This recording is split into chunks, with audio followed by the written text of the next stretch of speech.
We describe an arthroscopic midcarpal repair of dorsal intercarpal ligament avulsion. This procedure is performed under regional anesthesia with a tourniquet and a standard wrist arthroscopy setup. We begin with a radiocarpal joint assessment from the 3-4 portal to assess the dorsal scapholunate complex, including the DICL. The DICL appeared intact from the 3-4 view. The ulnar midcarpal portal is then created as a viewing portal, followed by the radial MCR portal creation as a working portal. An arthroscopic synovectomy is performed using a shaver. One can appreciate the extent of dorsal synovitis in this video.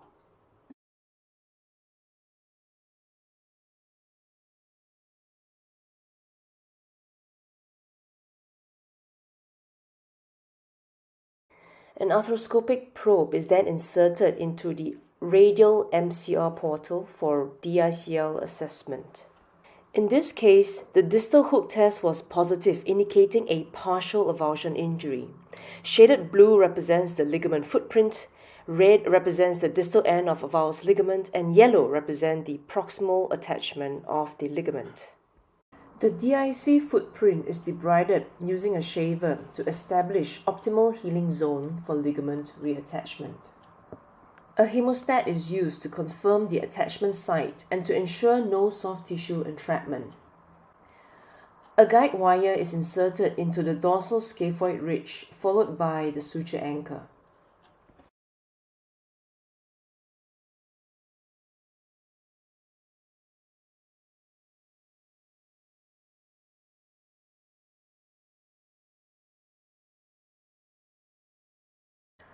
Once the suture anchor is inserted into the dorsal scaphoid ridge, 2 fiber wire sutures are retrieved from the RMCR portal. The needles are removed. 1 fiber wire suture is reintroduced into the RMCR portal and retrieved from the MCR portal using a hemostat. Take note that the sutures are transferred intra-articularly.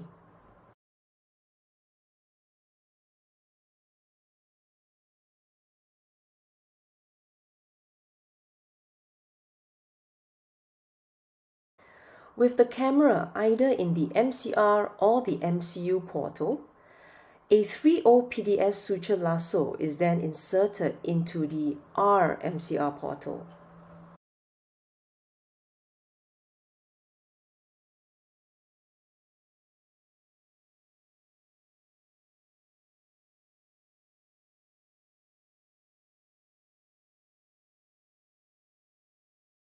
The suture lasso is then retrieved using a hemostat through a separate capsular perforation shown as the black asterisk from the MCR portal.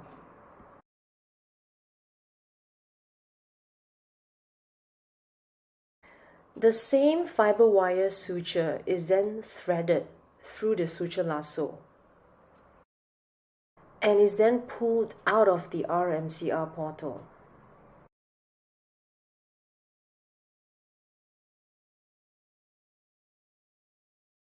Suture traction is then applied to assess the repair quality. This arthroscopic view shows DIC ligament repair without traction with a visible ligament footprint shown in yellow.